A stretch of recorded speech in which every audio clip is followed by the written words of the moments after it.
Paz e bem, meus queridos, eu sou Dayana e hoje a palavra que o Senhor traz aqui para nós está lá em Gálatas 5, a partir do versículo 16. E essa palavra ela fala o seguinte: que os desejos da carne são contra o espírito e os desejos do espírito são contra a carne. E essas duas realidades elas estão dentro de nós e cabe a nós decidir quem que a gente vai alimentar, a nossa carne ou o nosso espírito. Então, assim, quem que você está alimentando aí na sua vida? Os desejos da carne ou os desejos do espírito? E assim, a gente precisa ter a ciência que vai ter consequência aquilo que a gente está alimentando. E os desejos da carne, o que eles fazem? Eles conduzem para a morte e para a morte eterna. E os desejos do espírito, eles conduzem para a vida e para a vida eterna. Então, assim, os desejos da carne, que são? É adultério, prostituição, fornicação, vícios, mentira, são várias coisas, né? Então, assim, a nossa carne, ela às vezes, ela quer coisas que são contra o espírito.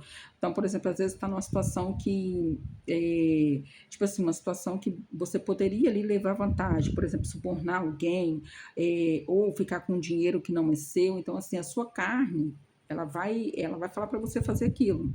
A sua carne, ela vai falar para você buscar prazeres, né? Quanto mais você conhecer corpos de pessoas, né? Vai ser melhor você conhecer muitos corpos, você experimentar de tudo. A sua carne, o que ela vai falar, né? Para você não ficar na fidelidade, que você precisa realmente manter relacionamento extraconjugal. A sua carne, ela vai falar para você experimentar cigarro, drogas, bebidas, enfim, esses são os desejos da carne. E aí a decisão é minha e é sua, né? A decisão é nossa se a gente vai alimentar a nossa carne ou se a gente vai alimentar o nosso espírito. Então, assim, a gente precisa ter esse discernimento e cuidar, fazer a nossa escolha aqui, enquanto a gente está vivendo, né, nessa vida, porque depois a gente vai colher a consequência daquilo que a gente está fazendo. Então, assim, às vezes a pessoa não adianta a pessoa viver uma vida toda, né, alimentando os desejos da carne, fazendo coisas que não agradam a Deus, fazendo coisas que não agradam o Espírito, e depois querer colher uma realidade diferente daquilo que ela semeou. Então, às vezes, a pessoa está semeando semente de morte e depois querer colher frutos de vida, não tem como. Então, se a pessoa ela quer colher vida eterna, ela vai ter que semear frutos, semente de vida eterna, para poder colher esses frutos depois. Então, se a pessoa também ela não quer, por exemplo, né, aí a perdição eterna, a morte eterna, a pessoa não quer ir para o inferno, então ela precisa então semear sementes de vida, que vai gerar vida para que ela possa colher a vida eterna. Então, assim, a gente precisa ter esse discernimento, mesmo às vezes se a pessoa está numa situação de pecado, está numa situação errada, então se arrependa, né, peça perdão a Deus, confesse o seu pecado e volte para a presença do Senhor, volte para a caminhada, né? E peça a Deus para te fortalecer, mortifica a sua carne, renuncie os desejos da sua carne. A palavra de Deus ela não fala isso, né? Jesus falou, né? Quem quer seguir-me, renuncia a si mesmo, toma a sua cruz e me siga. Então, renunciar a nós mesmos é renunciar a nossa carne, é renunciar aos nossos desejos, é renunciar às nossas vontades para fazer a vontade de Deus, para fazer a vontade daquele que é o Senhor, né? Então, assim, então nós precisamos fazer isso, renunciar a nós mesmos para poder seguir a Ele e para poder depois colher esses frutos de vida eterna. Porque, assim, às vezes a pessoa acha assim, só acreditar em Deus ou só ir na igreja eu tô salvo, mas eu não preciso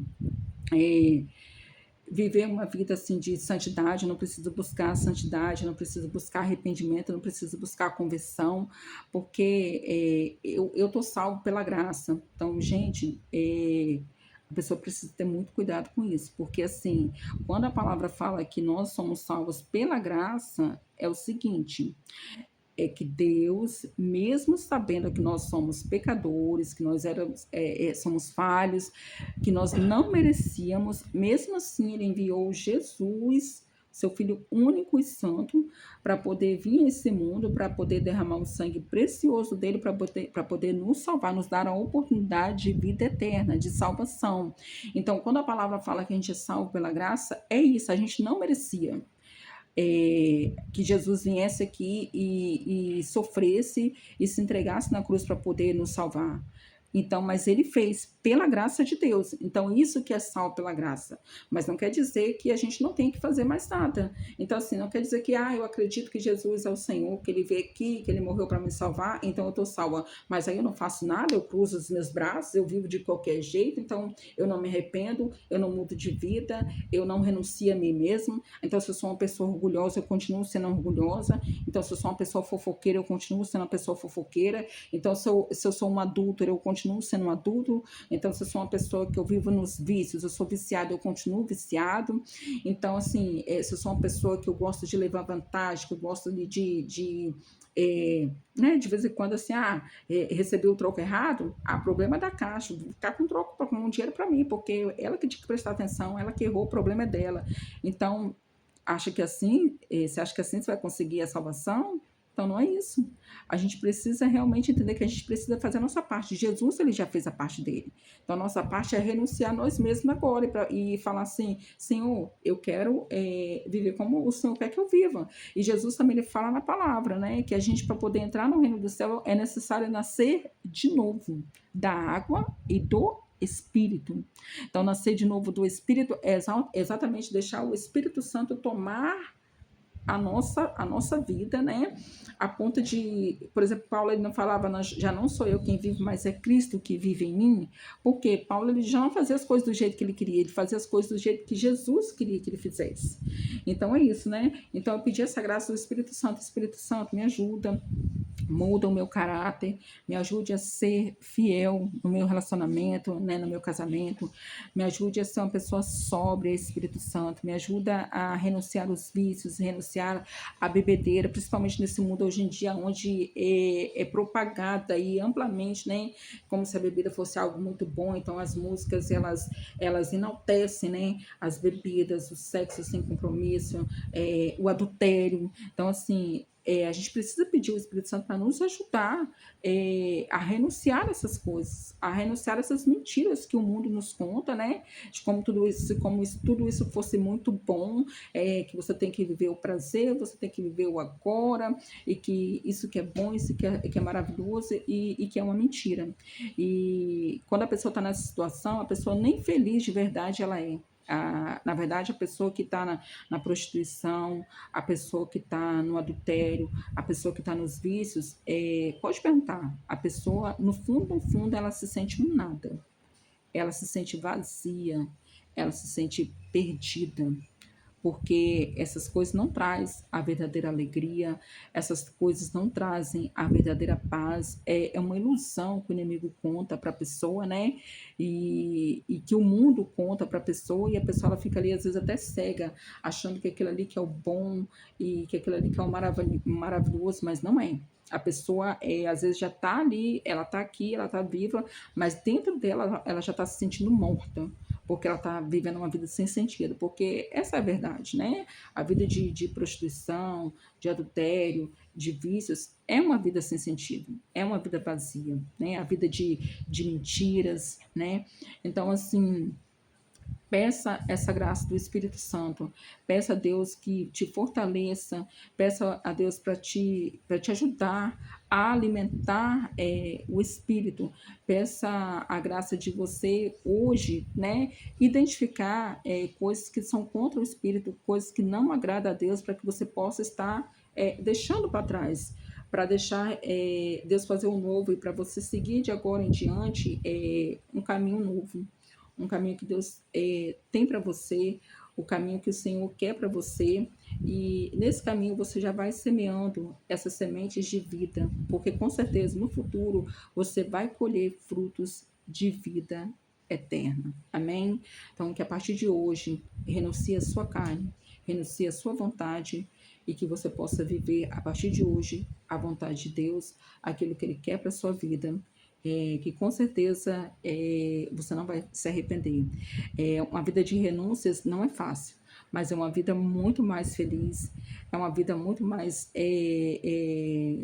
preciosa, né? Uma vida assim, com sabor, com gosto, porque sentir a presença de Deus, sentir a presença do Espírito Santo, não tem nada que se compare, gente.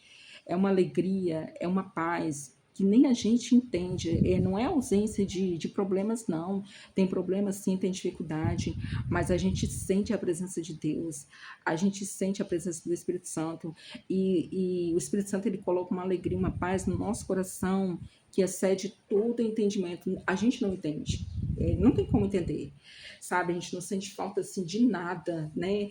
A gente pode estar passando por problema, mas dentro da gente a gente sente uma paz, uma alegria que não tem o que se comparar, não há comparação. Então, assim, que você possa buscar isso hoje na sua vida, com certeza você vai ver a melhor coisa, a melhor escolha que você vai fazer a partir de hoje é alimentar o seu espírito. Amém? Então, fique com Deus. Até o próximo vídeo. E Deus te abençoe. Depois confere lá. Gálatas 5, a partir do versículo 16. Tá bom? Deus abençoe.